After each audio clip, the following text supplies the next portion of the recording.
Hello everyone, आज है 26 अगस्त और आज इस वीडियो में हम बात करने जा रहे हैं जियो फाइनेंशियल सर्विसेज के बारे में। देखिए, जब इसकी लिस्टिंग हुई, हालांकि एक्सपेक्टेड था कि 300 रुपये के आसपास लिस्टिंग होगी, लेकिन ऐसा हुआ नहीं।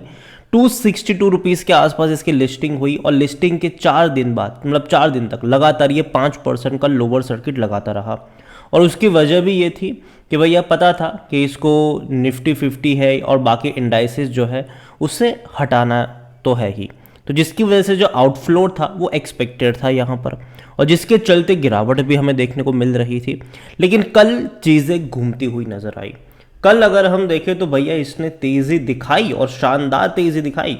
बातचीत करेंगे इस वीडियो में उसके बारे में कि भैया कल की ये जो तेज़ी देखने को मिली, वजह क्या है, और कई बड़े प्लेयर घुस चुके हैं अब यहाँ पर।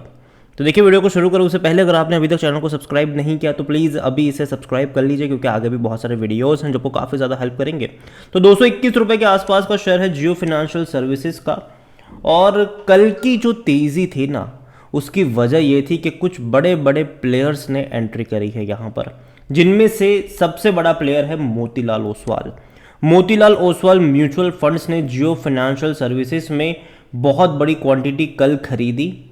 और यहाँ पर अगर हम देखें तो कितने शेयर्स खरीदे, तो नंबर ऑफ शेयर भी बहुत ज़्यादा है यहाँ पर। देखिए, 3,72,00,000 शेयर्स खरीदे, जो कि टोटल होल्डिंग के 0.60% का स्टेक होता है और जिसकी वैल्यू है 754 करोड़।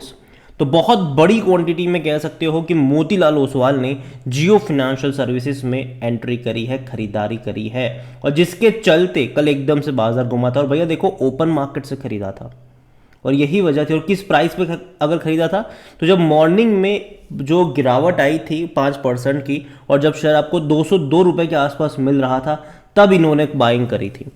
मतलब उनकी बाइंग प्राइस से तो अभी काफ़ी ऊपर जा चुका है। आप यहाँ पर देख सकते हैं, the share were purchase at the average price of 202.80 rupees. 203 रुपये के आसपास खरीदारी हुई है। तो भैया सोचो, इन्होंने 3,72,00,000 शेयर खरीदे और ऑलमोस्ट कह सकते हैं कि 19 रुपये 20 रुपये की तेज़ी आ गई। तो उनका तो भैया कितना पैसा बन गया यहाँ पर, 60 से 70 करोड़ का इनका प्रॉफिट बन गया यहाँ पर। तो कह सकते हैं कि फ़ायदा तो इनको हुआ है। और जहाँ तक बात करें तो सिर्फ मोतीलाल ओसवाल अकेले नहीं हैं इस गेम में, एक और है जिन्होंने यहाँ पर बाई करा है। एक और है, एक स्मॉल कैप कंपनी है जिन्होंने बाई करा है बीएससी के शेयर्स और जियो फाइनेंशियल के शेयर और मनापुरम फाइनेंस के शेयर्स। तो वो कंपनी कौन सी है, तो वो कंपनी है इलोरप, अगर मैं ठीक से उसको प्रोनाउंस कर पाऊँ तो पुणे बेस्ड ELPRO इंटरनेशनल जो है, एल्प्रो इंटरनेशनल जो है, इन्होंने यहाँ पर अक्वायर किया है। और इन्होंने कितने शेयर खरीदे हैं, तो it acquire about 1.5 lakh shares of Jio financial services.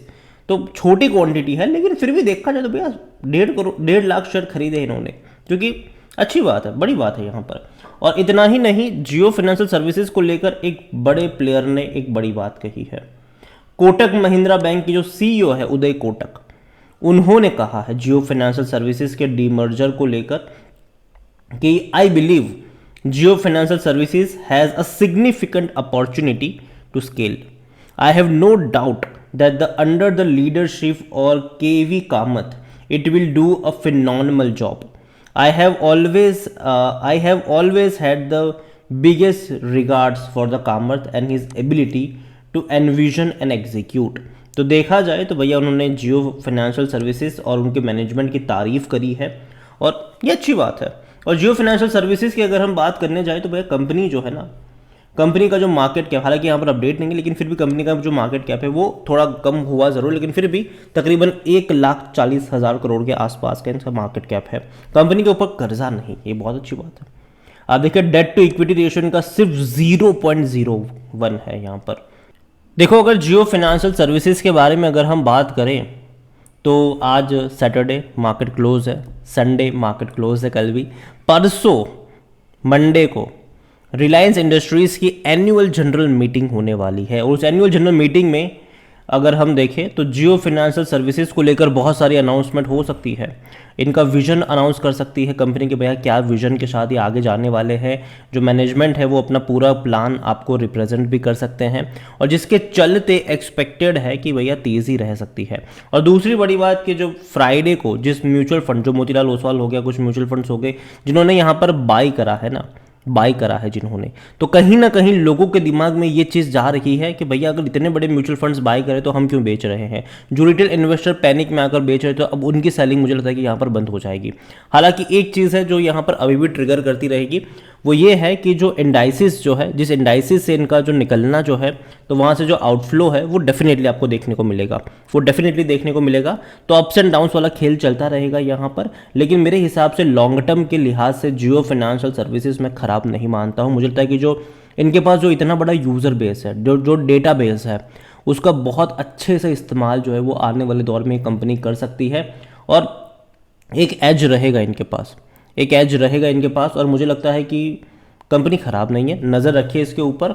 और लॉन्ग टर्म के लिहाज से मैं रिकमेंड करूंगा कि हाँ मुझे ये कंपनी पसंद है, लेकिन लॉन्ग टर्म के लिहाज से, ठीक है, बीच में देखो अप्स एंड डाउन्स होंगे, हो सकता है कि 3-4% गिरे फिर वापस 3-4% उछल जाए, ये रहेगा, लेकिन लॉन्ग टर्म का जो आउटलुक है वो पॉजिटिव नज़र आ रहा है इसका।